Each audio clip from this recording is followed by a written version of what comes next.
Hi. Over the years, a number of friends have asked me about mangoes.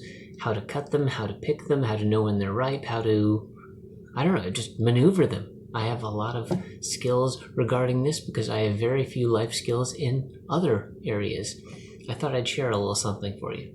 Alright, first of all, this is 1.64. I just rinsed it off. That's why it's wet, not normally wet.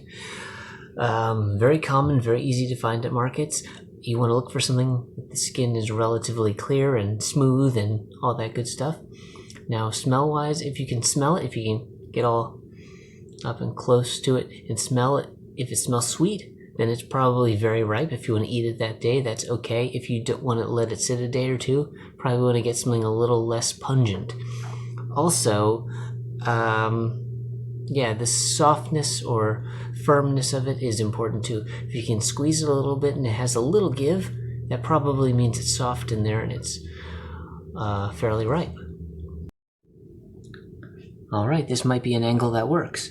So you see I have it there. I normally suggest a sharp knife. This is just a stupid dinner knife, just a table setting knife. But it's good enough. It has a little serration here. And I can go to town. Now notice I'm not going too far to either side. There's the middle right here, going a little bit inside the middle, slicing very smooth. That's another good sign of its ripeness. It's not super orangey, which means it's probably ripe because it's sliced very well, but it's not overly ripe. So once you have a few of these, you'll know which you prefer. If it's not very ripe, it is a little tart, but if it's very ripe, it's very sweet. This is my favorite part.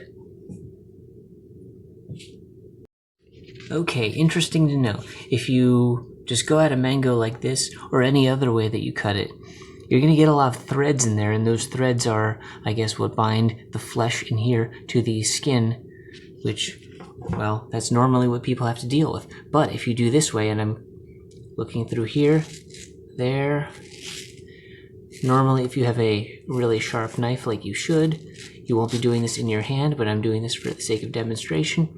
And see, you do that, you pull it through, perfect. All the threads are down in the grooves. They won't get in your teeth, maybe one or two, but that's not a big deal. And you can just go nuts. Like so. It's just that easy. So I have to urge one final bit of caution that as easy as that was, if your mango at any point begins to scream or say, please stop, or don't cut me, or don't hurt me, check again. I urge you, look again. It's not a mango. That may very well be a human. I just have to get that out there, just for the sake of completion. So, now that you know how to maneuver a mango, the very last thing.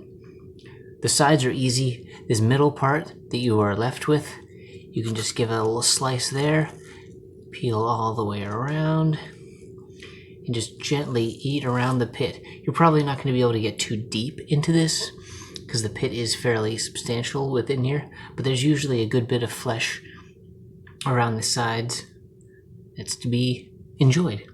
So with that said, go forth, grab a mango, experiment, have fun, live life,